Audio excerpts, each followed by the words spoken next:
Calidad de vida.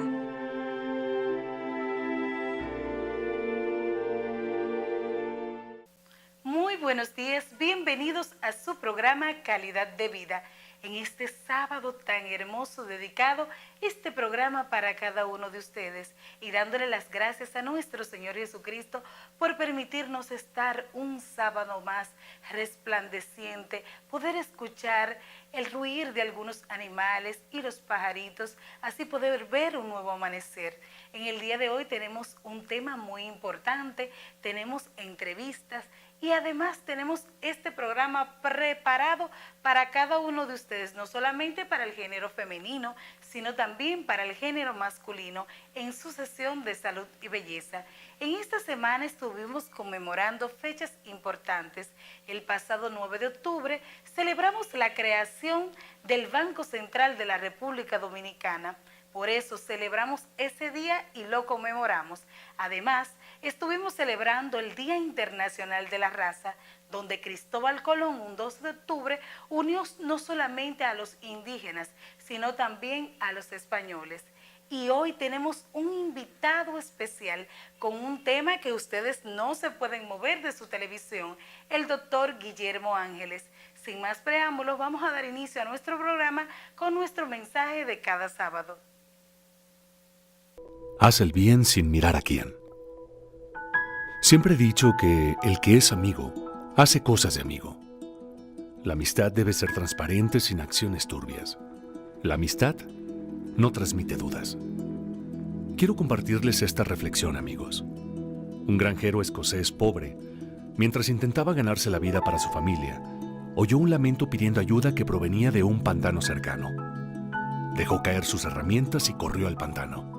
Allí, encontró hasta la cintura en el estiércol húmedo y negro a un muchacho aterrado, gritando y esforzándose por liberarse. El granjero salvó al muchacho de lo que podría ser una lenta y espantosa muerte. Al día siguiente, llegó un carruaje elegante a la granja. Un noble elegantemente vestido salió y se presentó como el padre del muchacho al que el granjero había ayudado. «Yo quiero recompensarlo», dijo el noble. «Usted salvó la vida de mi hijo». «No, yo no puedo aceptar un pago por lo que hice», contestó el granjero escocés. En ese momento el hijo del granjero vino a la puerta de la cabaña. «¿Es su hijo?», preguntó el noble. «Sí», contestó el granjero orgullosamente. «Le propongo hacer un trato. Permítame proporcionarle a su hijo el mismo nivel de educación que mi hijo disfrutará. Si el muchacho se parece a su padre, no dudo que crecerá hasta convertirse en el hombre del que nosotros dos estaremos orgullosos». Y el granjero aceptó. El hijo del granjero asistió a las mejores escuelas y al mismo tiempo se graduó en la Escuela Médica de St. Mary's Hospital en Londres. Siguió hasta darse a conocer en el mundo como el renombrado doctor Alexander Fleming, el descubridor de la penicilina. Años después, el hijo del mismo noble que fue salvado del pantano enfermó de neumonía. ¿Qué salvó su vida esta vez? La penicilina. ¿Y saben cuál era el nombre del noble? Sir Randolph Churchill. Y el nombre de su hijo, Sir Winston Churchill. Alguien dijo una vez, lo que va, regresa multiplicado. Así que trabaja como si no necesitaras el dinero. Ama como si nunca hubiese sido herido. Baila como si nadie estuviera mirando. Canta como si nadie le escuchara. Vive como si fuera el cielo en la tierra. Sonríe. Tienes amigos.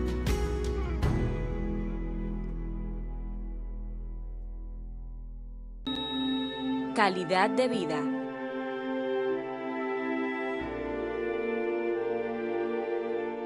Coravega le informa que con la sequía que está atravesando el país a nivel nacional, también nosotros estamos sufriendo estos embates. En Constanza, en Jarabacoa y aquí en La Vega y en Jima. Siendo así, pues la hora de toma de Jarabacoa y también de La Vega han bajado sus caudales. No hemos visto en la necesidad de racionalizar el agua. Mientras esta situación sucede, Coravega está tomando los correctivos del lugar. Número 1, el Departamento de Operaciones corrigiendo todas las averías que se producen en la provincia como una manera de eficientizar el suministro del agua que llega a sus hogares. Coravega sigue trabajando pensando en usted. Coravega, conoce la mejor. Este programa llega gracias a Super Empo, Ministerio de Educación, Agua Alcalina San Mateo, Coravega, Laboratorios Rowe y su vitamina Inmovit, Demechi Buffet.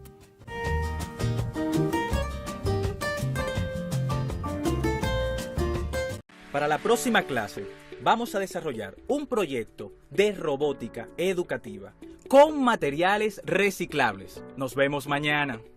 Siempre quise ser maestro. Gracias a esta profesión he logrado todo lo que he querido.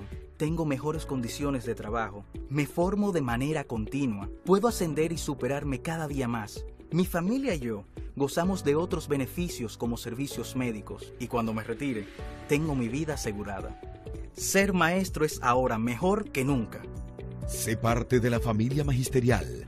Ven, aplica por una de las 20.000 becas que el gobierno del presidente Danilo Medina ha dispuesto para los estudiantes de excelencia en la carrera de educación.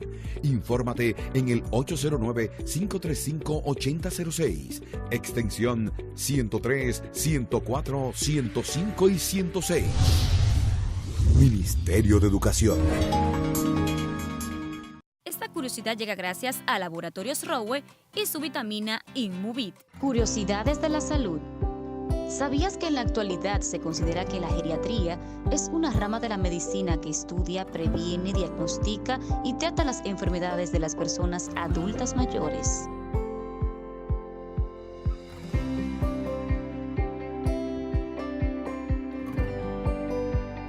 Síguenos en Facebook como Calidad de Vida. Síguenos también en Instagram como Calidad de Vida Oficial.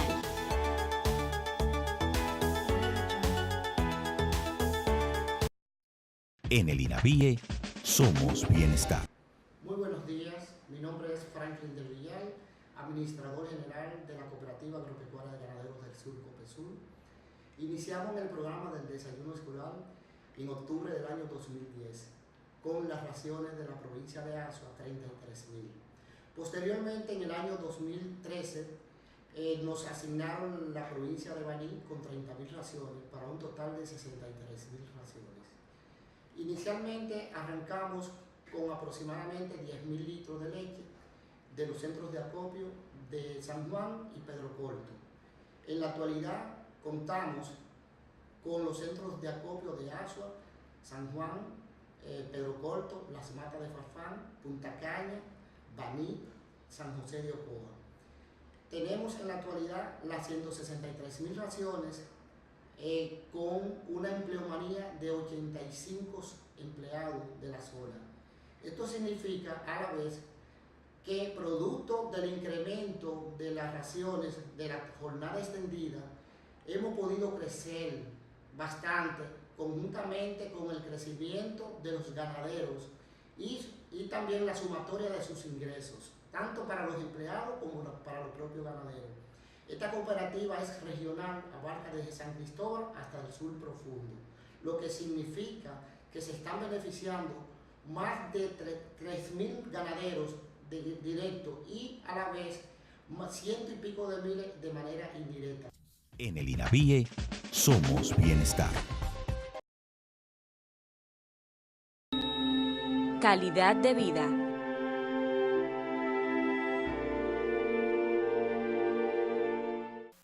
Continuando con el tema de salud y belleza, hoy tenemos un tema sobre la autoevaluación de la mama. Es importante no solamente para el género femenino, sino también para el género masculino. Aquí vamos a aprender en su programa Calidad de Vida cómo realizarse un autoexamen de mama. Lo recomendable es que por lo menos se realice una vez al mes durante todo el año a las mujeres que están durante la menopausia. Pero si no es tu caso, lo recomendable es realizar el examen de la mama por cuadrantes y también de diferentes formas, y lo más importante, realizarlo luego de la menstruación, o sea, 5 o 7 días después de la menstruación, para evitar que algunos nódulos o algunas masas que podemos identificar en la mama durante la menstruación, podemos pensar que son malignos o que son malos, y son por el mismo proceso que pasa porque las mamas en el momento de la menstruación están hinchadas, están inflamadas y tienen algunos nódulos que podemos encontrar que tal vez no son recomendables adquirir esa evaluación durante ese momento. Lo recomendable es una semana después. Empezamos de forma horizontal o de forma vertical. Es importante que vamos a utilizar la mano, pero primero tenemos que utilizar un espejo. Si estamos en el hogar, nos colocamos frente a un espejo, ponemos los brazos a cada lado, mirando el espejo para poder identificar si hay alguna malformación, si hay alguna grieta, si la piel de la mama, ver cómo está la piel, si está color naranja o en forma de una naranja por algunas grietas, identificar el pezón, identificar la coloración. Todo es importante, hasta el área de la axila. Cuando hacemos la evaluación de la mama vamos a identificar la axila, porque es también una parte importante donde están los ganglios para la evaluación de la mama. Entonces, como pueden ver en las imágenes, además de realizar el examen de mama parado, también podemos realizarlo acostado en la cama. Pero es importante que si vamos a evaluar la mama izquierda o la mama derecha, en este caso si es la izquierda, debemos de colocar la mano derecha detrás de la nuca o en el área del cuello, y vamos para que poder darle altitud a esta parte y poder tocar toda la mama con la mano contralateral utilizando los dedos medios, el dedo índice y el dedo anular. Recordando que los movimientos deben ser circulares, deben ser leves, suavemente, no puede ser brusco, buscando alguna anomalía de cuadrante a cuadrante, superior e inferior, de derecha a izquierda. Puede ser de manera vertical, de manera horizontal y también en forma circular. Además de parada, como le dije, lo podemos hacer acostada. Nos vamos a acostar en la cama, vamos a colocar unas almohadas debajo del área contralateral donde vamos a hacer la evaluación, porque tiene que ser en cada mama una evaluación diferente. Vamos a hacerla igual, pero en una mama primero y luego en la otra. Si vamos a evaluarnos la mama, en este caso la izquierda, colocamos la almohada debajo del hombro derecho para poder dar altitud al hombro y así poder identificar algunas malformaciones o anomalías o algunos nodulitos que no podemos identificarlos si estamos acostados rectos. Si es la derecha, ponemos la almohada del lado izquierdo, pero si estamos parados en el espejo, podemos utilizar tanto las manos hacia abajo como también las manos hacia arriba para poder ver la simetría de la mama, poder ver la coloración mediante el espejo, poder ver los pezones. Es importante, no solamente se evalúa toda la parte externa y la axila, sino también los pezones, porque hay que ver si hay secreciones, qué tipo de secreciones son, si son fétidas, qué color tienen, porque todo esto es importante. Ahora, si después que realizamos el examen de la mama encontramos alguna alteración, algún nódulo, algún proceso que usted vea que durante el paso se está sintiendo que me siento una bolita, que me siento algo extraño, lo recomendable es asistir al ginecólogo o en este caso el ginecólogo mastólogo, que es especialista en el área de la mama. Por eso aquí en su programa Calidad de Vida le exhortamos a todo nuestro público televidente que nos cuidemos, y más en este mes de octubre que estamos celebrando un día más de muchas sobrevivientes de cáncer, y que aquí en este mes donde más luchamos, pero no quiere decir que no solamente sea en este mes, sino durante todo el año completo, el cáncer de mama. El cáncer de mama se puede vencer, pero necesitamos la ayuda de cada uno de ustedes y que siempre esté pendiente con su autoevaluación y que asistan a su ginecólogo. Vamos a continuar con nuestro compañero Fabio Villeta en su sesión de salud y ejercicios.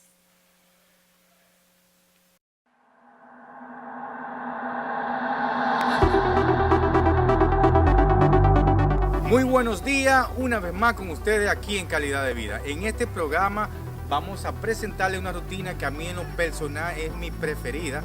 Es la rutina que yo en lo personal también hago cuando voy a entrenar al aire libre. Entrenamiento metabólico de nivel un poquito más avanzado o más avanzado para gente con un grado de entrenamiento más maduro. Espero que les guste y mano a la obra.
Hemos terminado y yo estoy explotado. Se dieron cuenta que un entrenamiento avanzado, muy intensivo, un entrenamiento que va a quemar muchísima grasa, un estimado de 800 a 750 calorías, va a tonificar, va a crear músculo, va a coger resistencia anaeróbica y aeróbica. Así que es buenísimo. Se lo recomiendo y nos vemos el próximo sábado.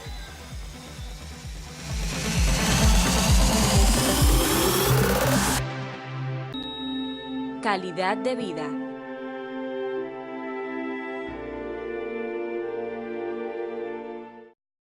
En el INAVIE somos bienestar. Muy buenos días, mi nombre es Franklin del Villal, administrador general de la Cooperativa Agropecuaria de Ganaderos del Sur, COPESUR. Iniciamos el programa del desayuno escolar en octubre del año 2010 con las raciones de la provincia de Azua, 33.000. Posteriormente, en el año 2013, nos asignaron la provincia de Baní con 30.000 raciones para un total de 63.000 raciones. Inicialmente arrancamos con aproximadamente 10.000 litros de leche de los centros de acopio de San Juan y Pedro Corto. En la actualidad contamos con los centros de acopio de Azua, San Juan, Pedro Corto, Las Matas de Farfán, Punta Caña, Baní, San José de Ocoa. Tenemos en la actualidad las 163.000 raciones con una empleomanía de 85 empleados de la zona. Esto significa a la vez que producto del incremento de las raciones de la jornada extendida hemos podido crecer bastante conjuntamente con el crecimiento de los ganaderos y también la sumatoria de sus ingresos, tanto para los empleados como para los propios ganaderos. Esta cooperativa es regional, abarca desde San Cristóbal hasta el sur profundo, lo que significa que se están beneficiando más de 3.000 ganaderos directos y a la vez 100 y pico de miles de manera indirecta. En el INAVIE somos bienestar. Esta curiosidad llega gracias a Laboratorios Ratio y su protector hepático Hepadial. Curiosidades de la salud. ¿Sabías que el paciente adulto mayor por lo general toma más de un fármaco y presenta más carga de enfermedad?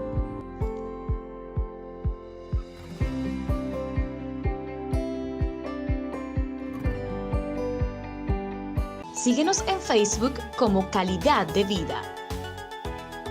Síguenos también en Instagram como Calidad de Vida Oficial.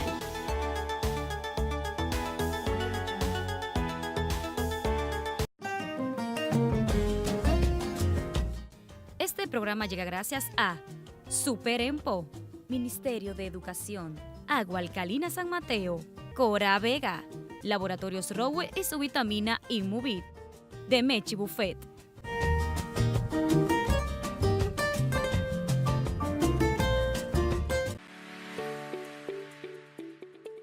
Ver la dedicación, progreso y calidad de vida de mi maestra de artes inspiró en mí el deseo de enseñar.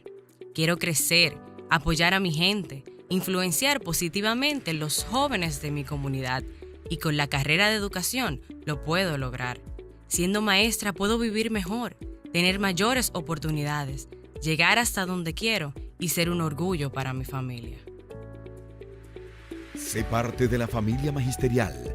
Ven, aplica por una de las 20.000 becas que el gobierno del presidente Danilo Medina ha dispuesto para los estudiantes de excelencia en la carrera de educación.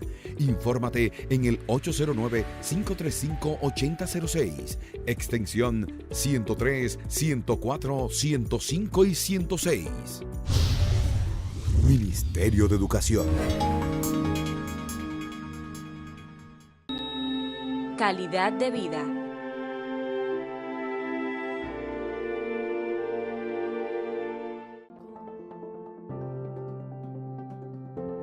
Hoy, en Calidad de Vida, recibimos al doctor Guillermo Ángeles Fernández, doctor en medicina, especialista en pediatría y sus áreas específicas, con posgrado en inmunología y alergia pediátrica de la Universidad de Barcelona, España, con entrenamiento en alergia de adultos en el Hospital La Paz de Madrid. Una década de experiencia en la sanidad pública y privada española. En el tratamiento de las enfermedades respiratorias y alérgicas en niños y adultos, autor de numerosos artículos nacionales e internacionales de su especialidad, expresidente y fundador de la Asociación de Profesionales Dominicanos en Cataluña, miembro de la Sociedad Española de Alergia e Inmunología Pediátrica, Sociedad de Alergia de Inmunología Clínica de la República Dominicana, Sociedad Latinoamericana de Alergia e Inmunología, miembro del Colegio Médico Dominicano y miembro de la Organización Mundial de la Alergia. Hoy recibimos en Calidad de Vida al doctor Guillermo Ángeles Fernández.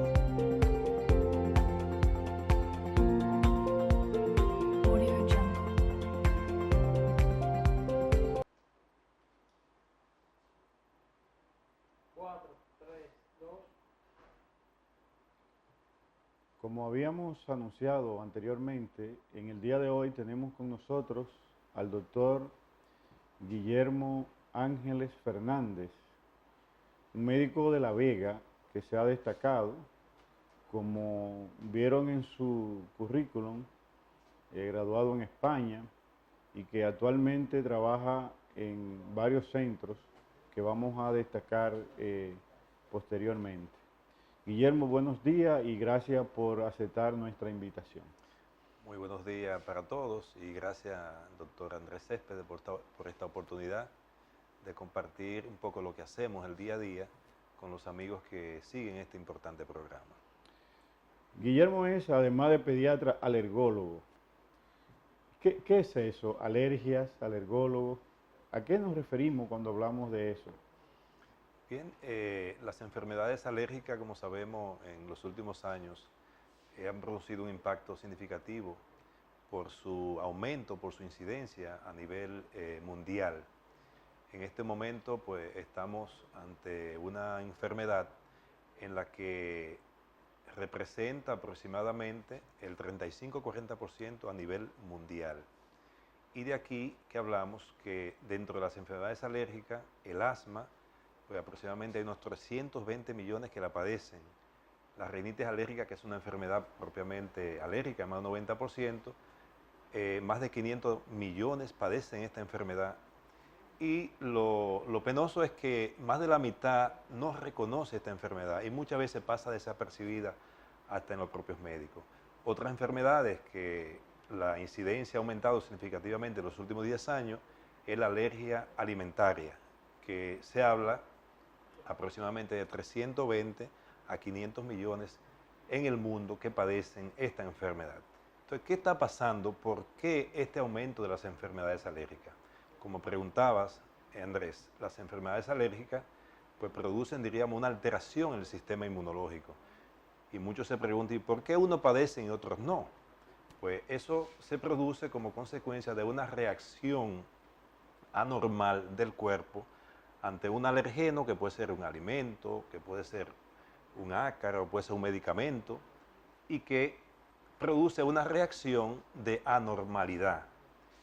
Y que esa anormalidad se produce en una persona que muchas veces puede tener una base o predisposición alérgica y que se desencadena por factores muchas veces ambientales, como es y son los problemas de contaminación, la capa de ozono, el estilo de vida, la alimentación, entre otros. Entonces esto ha producido realmente, diríamos, un aumento significativo que está produciendo un gran impacto a nivel mundial y que al mismo tiempo hay una preocupación con relación al aumento de estas enfermedades. Vamos a desglosar un poquito, Guillermo, ese aumento. Ok, tenemos un aumento significativo a nivel de lo que son las enfermedades con componente alérgico o puramente alérgica. Ahora bien, ¿qué ha cambiado en nuestra sociedad, en nuestro medio ambiente? ¿Qué hemos nosotros alterado los seres humanos para que las alergias sean más frecuentes cada día? En estos momentos es una pregunta que no tiene una respuesta con determinación. Sí sabemos que hay muchos factores que han motivado, más bien, o que son responsables de este aumento de las enfermedades alérgicas. ¿Cuáles son esos factores? El estilo de vida. El estilo de vida, el uso excesivo de antibióticos. En los últimos años vemos que el uso, o más bien la utilidad que tiene la lactancia materna tampoco se valora y es un elemento que influye en el aumento también de estas enfermedades. Pero sobre todo, el factor determinante es la contaminación ambiental. Y sobre todo en los sitios, en los lugares desarrollados, los países desarrollados, y los países de América Latina no están exentos de eso. El aumento está siendo proporcional, inclusive a los países europeos y americanos, en el aumento de estas enfermedades. Y definitivamente la contaminación ambiental y las alteraciones a nivel de la capa de ozono son factores que influyen, y hoy en día se habla de dos factores que son los que determinan este aumento y que se dice que son la causa, que es la contaminación ambiental y la predisposición genética, que está ahí, pero que se desencadena cuando es, diríamos, motivado y contaminado por los factores ambientales que desencadenan dicha enfermedad. Y esa es la razón por la cual probablemente el aumento de estas enfermedades hoy en día es mucho mayor. Para que el público pueda entendernos, tú hablabas de un alergeno. ¿Qué es un alergeno? ¿Cómo aplicamos eso? Y hablaba también del sistema inmune. Para que la gente lo entienda en términos llanos, el sistema inmune del ser humano, ¿qué es? ¿Qué es lo que produce? ¿Qué es lo que hace? Bien, lo primero, un alergeno es, por ejemplo, un alimento, un medicamento. Un medicamento puede producir una reacción grave, un alimento puede producir una reacción de igual manera. Entonces, a eso le llamamos alergeno. Pero ¿por qué se convierte en alergeno si normalmente es de uso frecuente? ¿Cuándo y por qué se convierte en alergeno? Es un alergeno normal, o sea, es un alergeno y se convierte en anormal cuando el cuerpo reacciona ante él. Eso puede iniciar al inicio de la vida o en el transcurso de los años cuando nos vamos desarrollando. Realmente no podemos decir si un paciente no es alérgico en la infancia que no va a presentar, porque la alergia, muchos pacientes nos dicen, mira, yo nunca he presentado alergia al marisco y sin embargo, ahora comí langosta y tuve una reacción grave. Entonces, esas reacciones se pueden producir en cualquier momento. Cuando hablamos de alergeno, es la causa que desencadena la alergia. Perfecto. Entonces, ¿qué produce eso? Eso produce una serie de síntomas que se desencadena en ese paciente en la que su sistema inmunológico no reconoce como normal a ese alergeno, llámese alimento, medicamento, etc. Entonces reacciona ante él y libera una serie de mediadores como la histamina, prostaglandina, leucotrieno, factor de necrosis tumoral, que son los responsables de los síntomas y que cuando se presentan, entonces ahí que actuamos nosotros, por un lado para frenar, diríamos, esa liberación de mediadores y para investigar la causa y tratarla en consecuencia. Cada día vemos más niños, jóvenes y también adultos con procesos de tipo asma, pero los médicos vemos en la consulta con mucha frecuencia muchos pacientes con rinitis. También estas dos enfermedades han aumentado porque la vemos con más frecuencia cada vez. Producto, decías tú, de la contaminación ambiental y también la predisposición genética. Pero, ¿cómo se manifiesta en los niños, por ejemplo, o en un adulto joven o en un adolescente, una enfermedad de tipo asma? Porque muchas veces la gente cree que siempre es tan evidente y a veces hay niños que pasan tiempo para ser diagnosticados. ¿Cómo hacemos para tener más claro esto y que el niño no pase tiempo sin una atención adecuada? Bien, hablamos de asma cuando un paciente ya tiene más de 3 episodios en la que hay tos, hay pitos, hay dificultad respiratoria. Sin embargo, esto no significa que sea asmático el paciente si tiene menos de 3 episodios. Cuando presenta más de 3, sospechamos que puede tener un asma. Ahora, ¿qué es importante? Investigar cuál es la causa de esa crisis que se desencadena en el paciente. En los niños, más del 60% de los niños que presentan bronquitis obstructiva de repetición o asma son producidas por virus y que suelen desaparecer antes de los 6 años. ¿Por qué? Porque el paciente no tiene una base alérgica, los factores desencadenantes habitualmente son procesos gripales y el niño o la niña no tiene ninguna sensibilización alérgica sobre todo a los neumoalergenos, que son los ácaros del polvo, epitelio de animales, pólenes, gramíneas, hongos, que son los que desencadenan más frecuentemente el asma propiamente alérgica. Cuando investigamos a ese niño y le hacemos una prueba cutánea en la piel, aquí determinamos en menos de 20 minutos si ese paciente puede tener una sensibilización alérgica a esos neumoalergenos que hemos mencionado. Y eso es lo que va a marcar el pronóstico de ese paciente.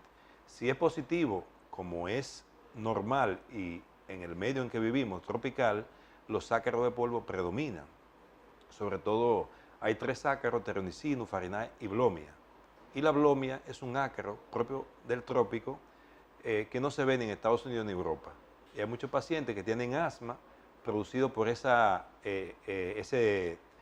neumoalergeno, que es la Blomia, y se van a Estados Unidos y Europa y no tienen síntomas, porque la causa que desencadena es la Blomia tropical.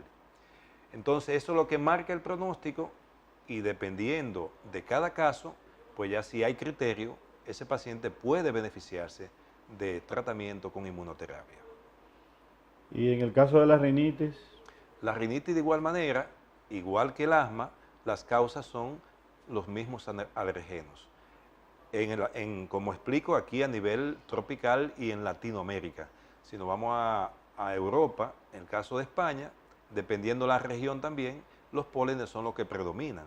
Pero en nuestro ambiente son los ácaros del polvo que están todo el año y que por tanto muchos de estos pacientes refieren sus síntomas todo el año, muchas veces en algunos momentos con mejoría, pero vuelve y empeoran de nuevo los síntomas en el transcurso del año. Entonces, ¿qué pasa con la rinitis? La rinitis está muy relacionada con el asma y el abordaje debe ser multidisciplinario. Cuando tratamos la rinitis y no tratamos el asma, muchas veces no controlamos ni una cosa ni la otra.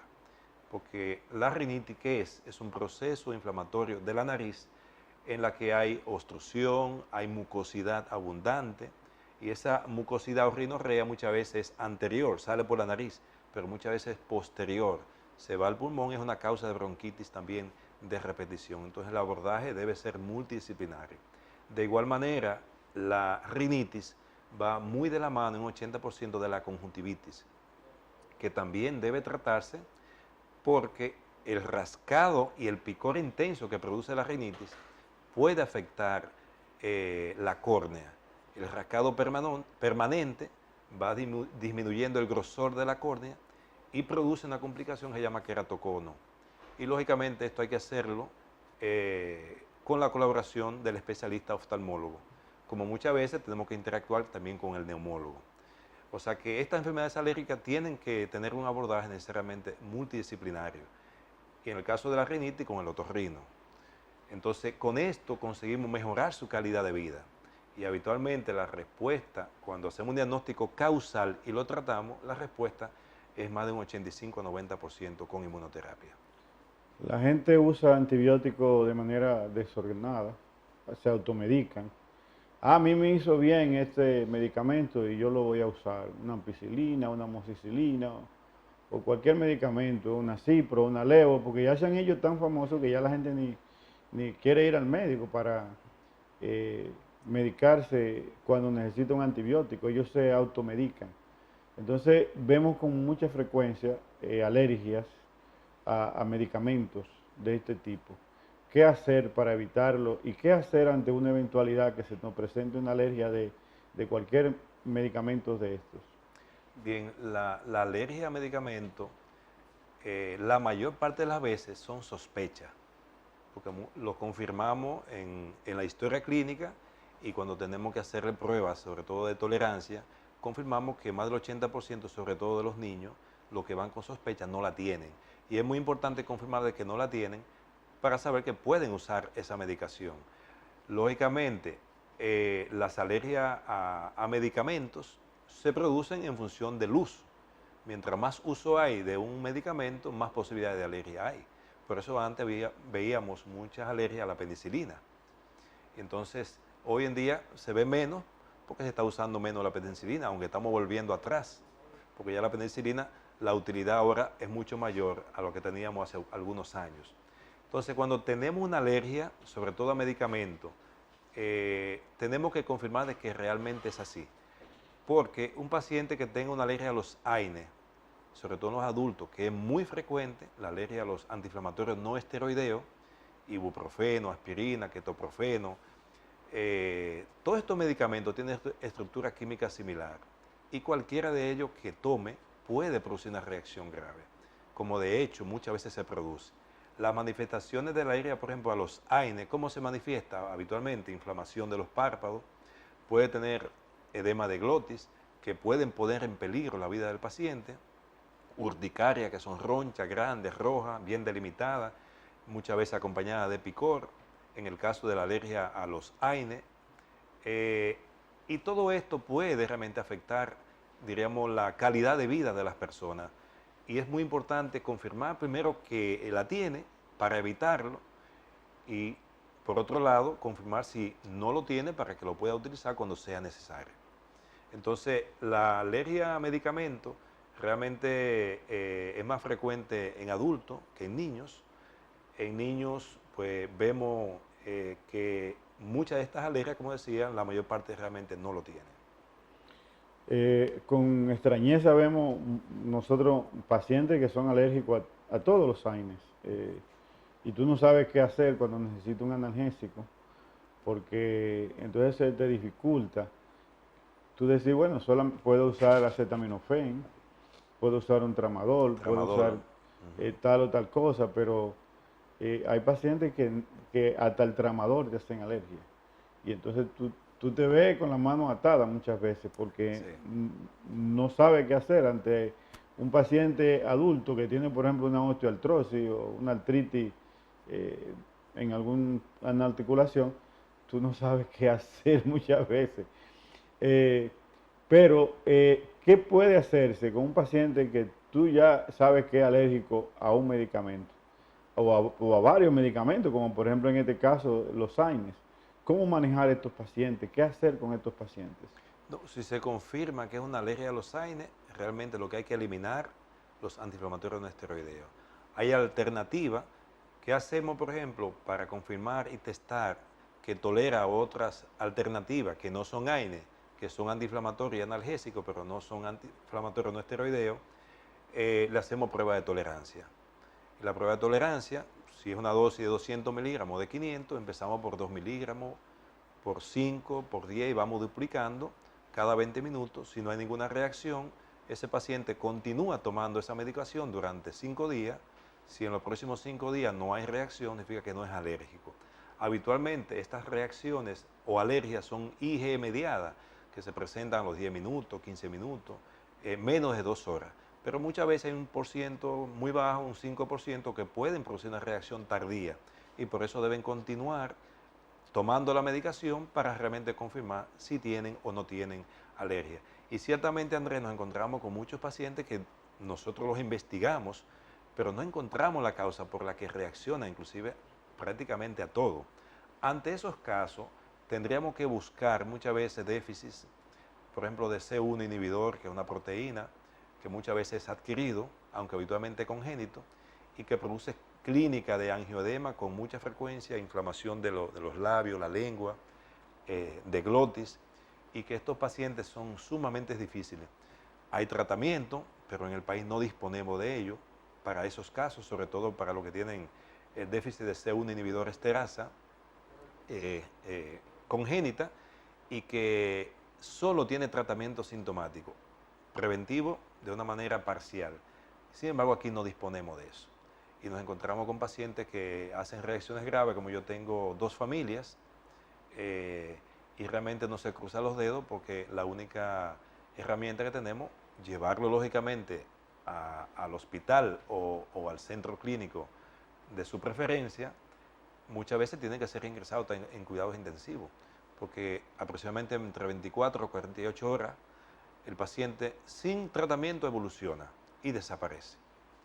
Entonces es una situación bastante compleja, como también es compleja muchos de esos casos que tenemos que tienen alergia prácticamente a todo, que no siempre es así. Y por eso siempre testamos y buscamos alternativas que pueda utilizar, porque lo difícil es que diga tiene alergia a todos los medicamentos y cuando tengo una situación, ¿qué hago? ¿Qué hace el médico? ¿Qué recomendación? Toda esa información nosotros se la damos por escrito a los pacientes, donde dice lo que puede y lo que no puede. Y muchas veces el paciente, pues, sobre todo el acetaminofén, es el que suele tomar con más frecuencia y que suele tolerar, pero muchas veces ni el acetaminofén tolera. Entonces, yo conocí una paciente que era alérgica al acetaminofén, además de los AINES. Entonces tú decías, ¿y qué hago? El tramador también. No, tramador. El problema del tramador era que le producía hipotensión. Entonces tú decías, ¿qué voy a hacer? Sí. Mira, Guillermo, nosotros los cardiólogos vemos con alguna frecuencia también pacientes que hacen reacción a los IECAS y a los ARA2, los BRATs, y entonces hacen una tos alérgica, hacen angioedema. Mi papá, por ejemplo, hizo un angioedema al enalapril, fuertísimo, hubo que usar esteroide incluso, y esos pacientes a veces te pueden llegar a una emergencia con edema de glotis, con un angioedema terrible y peligra la vida. Sí, así es.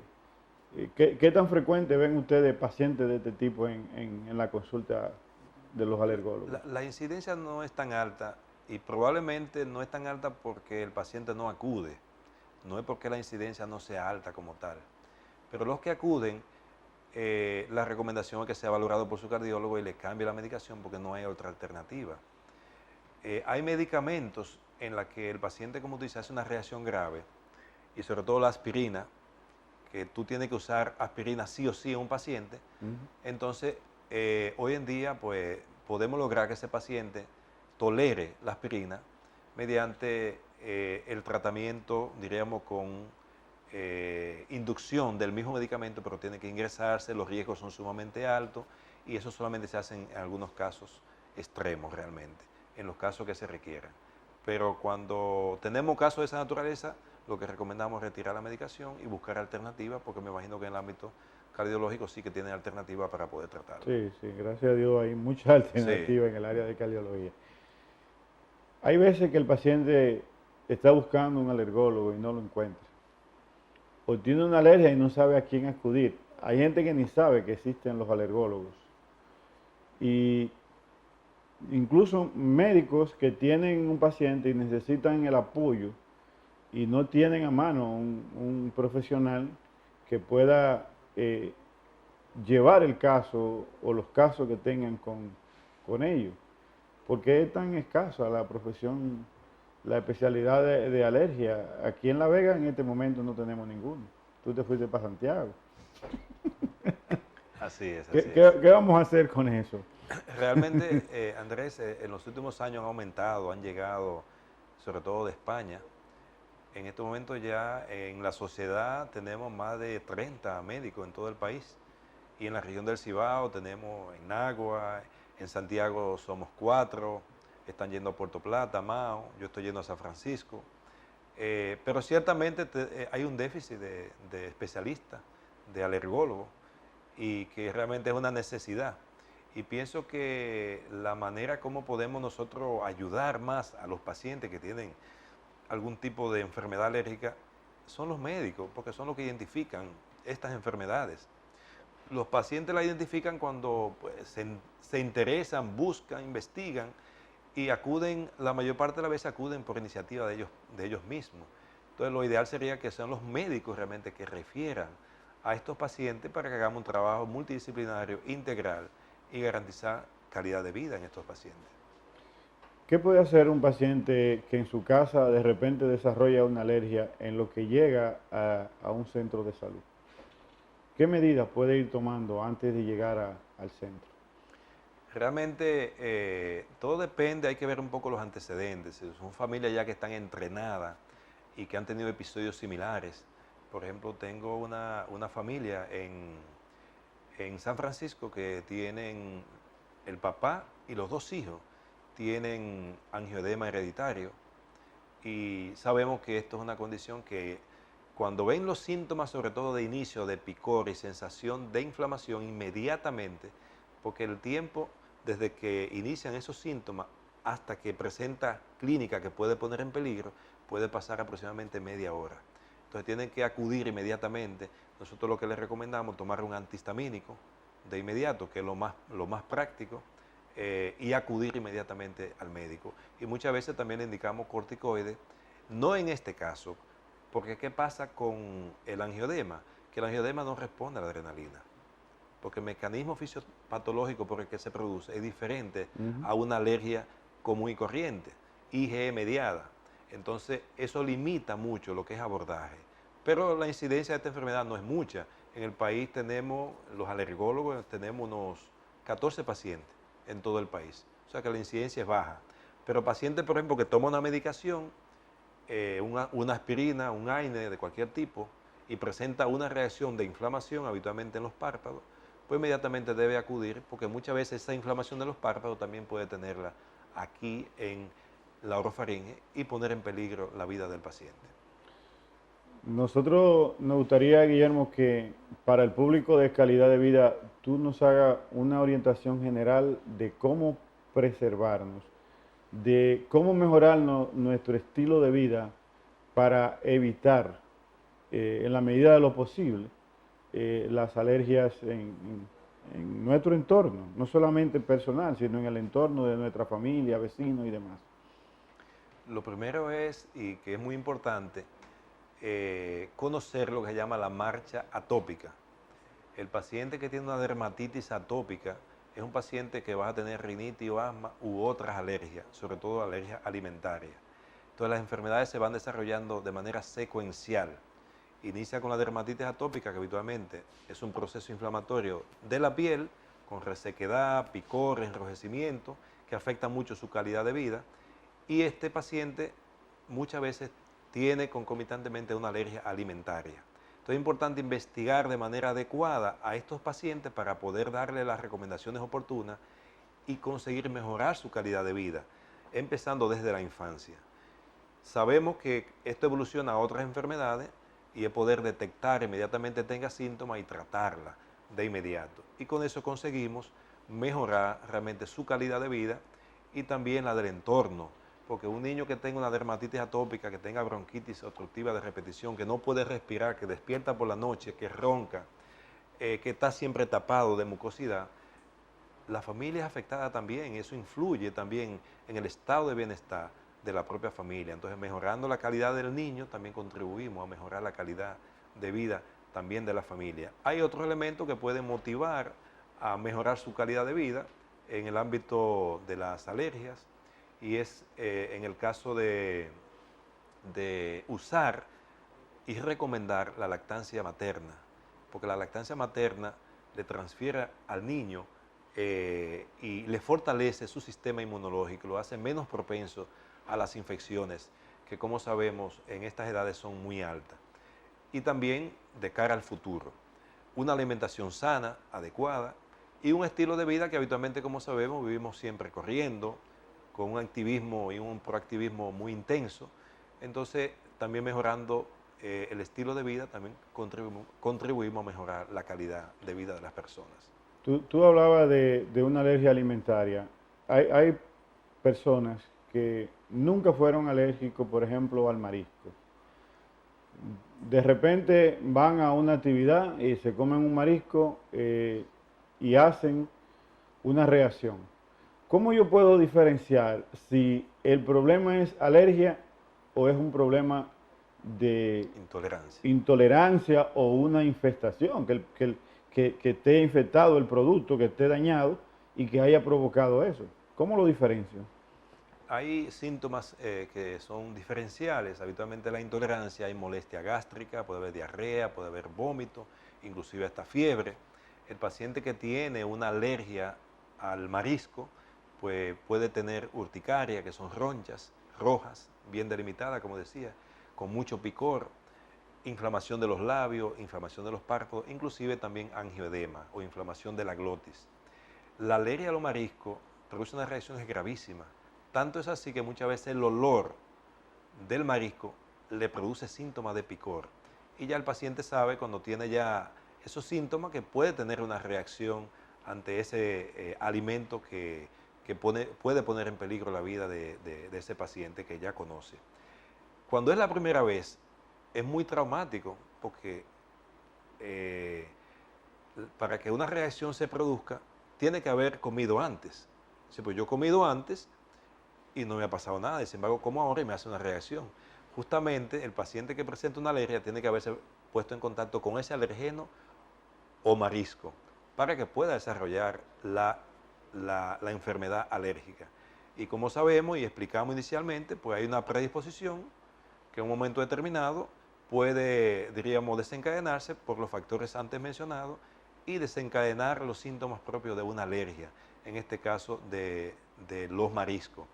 Sabemos también que la alergia al maní es muy agresiva, muy agresiva. Por supuesto que hay alergias que son propias más de la infancia, otras más en el adulto. En el niño se ve más la alergia a la proteína de leche de vaca y al huevo, y es lo que siempre investigamos, y la incidencia es bastante alta.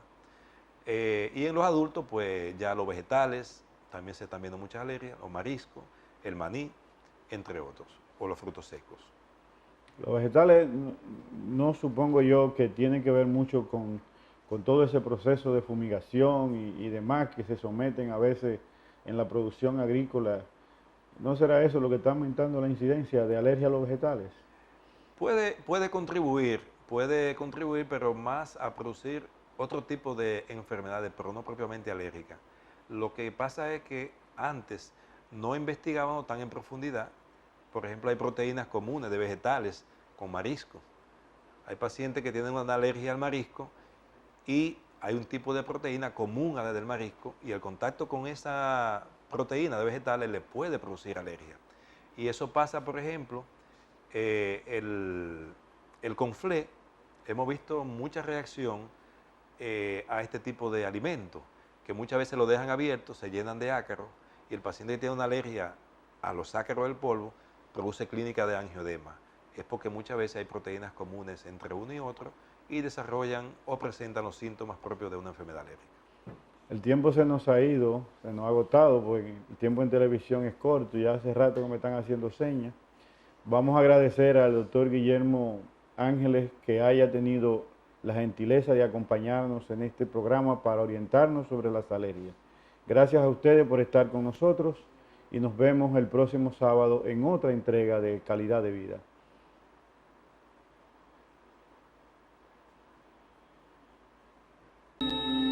Calidad de vida.